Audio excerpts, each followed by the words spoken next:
South India shopping mall the wedding మంత్ర సరికొత్త wedding collection south India shopping mall.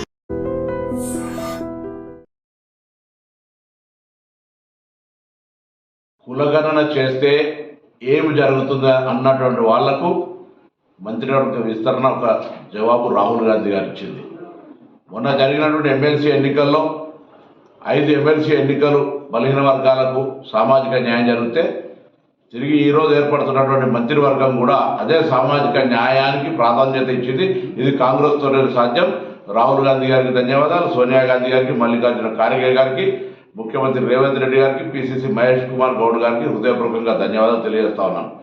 ఒక బలహీన వర్గాలకు సంబంధించిన బిడ్డగా బలహీన వర్గాల లోపల జరుగుతున్నటువంటి ఈ కులగణన చేయాలనే ఆలోచనతోటి రాహుల్ గాంధీ గారి ఆలోచన ప్రకారంగా జరగడం, దాని తదుపరి జరుగుతున్నటువంటి తెలంగాణ రోల్ మోడల్ అనే మాట చెప్తున్న సందర్భంగా ఈరోజు ఎమ్మెల్సీ ఎన్నికలు కావచ్చు, మంత్రివర్గ విస్తరణ కావచ్చు, కులగణన జరిగితే ఏమి జరుగుతుందో తెలంగాణ దేశానికి రోల్ మోడల్ అనేటువంటి మాట మరొకసారి తెలియజేస్తూ, ముఖ్యంగా పెద్దలు రాహుల్ గాంధీ గారు ఈ నినాదం తీసుకొని పోతున్న సందర్భంగా వారికి హృదయపూర్వకంగా ధన్యవాదాలు తెలియజేస్తాను.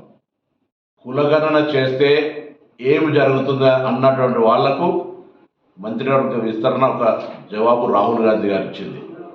మొన్న జరిగినటువంటి ఎమ్మెల్సీ ఎన్నికల్లో 5 ఎమ్మెల్సీ ఎన్నికలు బలహీన వర్గాలకు సామాజిక న్యాయం జరిగితే తిరిగి ఈరోజు ఏర్పడుతున్నటువంటి మంత్రివర్గం కూడా అదే సామాజిక న్యాయానికి ప్రాధాన్యత ఇచ్చింది. ఇది కాంగ్రెస్తోనే సాధ్యం. రాహుల్ గాంధీ గారికి ధన్యవాదాలు, సోనియా గాంధీ గారికి, మల్లికార్జున ఖార్గే గారికి, ముఖ్యమంత్రి రేవంత్ రెడ్డి గారికి, పిసిసి మహేష్ కుమార్ గౌడ్ గారికి హృదయపూర్వకంగా ధన్యవాదాలు తెలియజేస్తా ఉన్నాను.